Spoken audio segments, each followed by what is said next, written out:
మనతో మాట్లాడడానికి employees gazetted officers general secretary Shyam గారు ఉన్నారు. సార్ చెప్పండి, మీరు ఇప్పుడు నిరసన కార్యక్రమం చేస్తున్నారు, అసలు మీకు మీ డిమాండ్స్ ఏంటి ప్రభుత్వం నుంచి? ప్రధానంగా రాష్ట్ర ప్రభుత్వం ముందు 64 డిమాండ్స్ పెట్టడం జరిగింది. మేము దాంట్లో ఫైనాన్షియల్ ఉన్నాయి, నాన్ ఫైనాన్షియల్ ఉన్నాయి.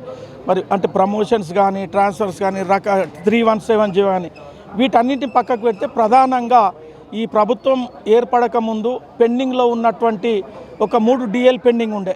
వాళ్ళు మేనిఫెస్టోలో చెప్పిండ్రు, ఒకవేళ మేము ప్రభుత్వం ఏర్పాటు చేస్తే కాంగ్రెస్ ప్రభుత్వం 6 నెలల్లో ఉన్న DAలను క్లియర్ చేస్తామని. అట్లాగే PRC కమిటీ వేసిండ్రు, దాన్ని కూడా 6 నెలల్లో మేము మీకు కొత్త PRCని ఇస్తామని చెప్పిండ్రు.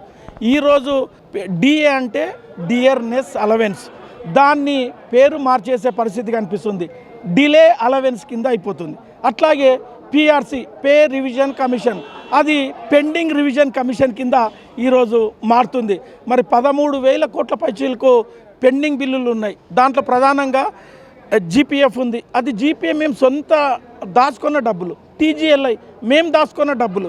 మరి మేము దాచుకున్న డబ్బుల్లో మేము ప్రతి నెల మా కడుపు కట్టుకొని దాచుకున్న డబ్బులు, వాటిపైన రాష్ట్ర ప్రభుత్వానికి హక్కు ఎక్కడిది? మరి మేము ఇల్లు కట్టుకోవడానికి, మా పిల్లల చదువుకు, మా పిల్లల పెళ్ళిళ్ళ కోసం దాచుకున్న డబ్బులు, కష్టం ఉన్నప్పుడు మేము ఎప్పుడు పడితే అప్పుడు గత దశాబ్దాలుగా ఈరోజు లెటర్ పెడితే శాంక్షన్ అయితే నెక్స్ట్ డే బిల్స్ పాస్ అయ్యేది.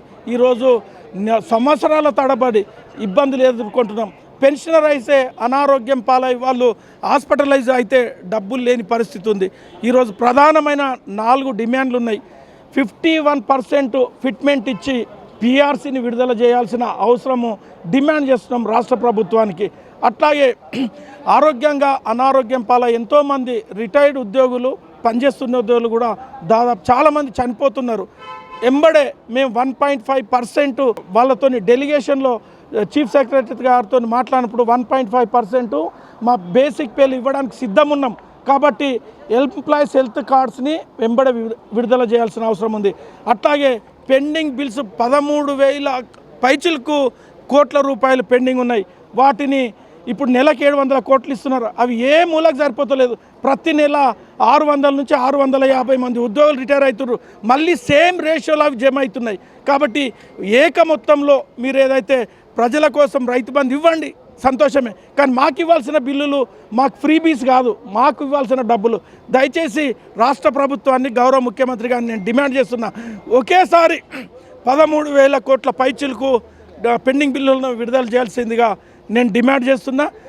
ఎంతో కాలంలో పెండింగ్ ఉన్నటువంటి CPSను కూడా వారు ఈ రాష్ట్ర ప్రభుత్వం, ఈ గవర్నమెంట్ రాకముందు అప్పీల్ చేసిండ్రు, మా ప్రభుత్వం వస్తే CPSను కూడా రద్దు చేస్తాం, OPSను ఇంప్లిమెంట్ చేస్తామని.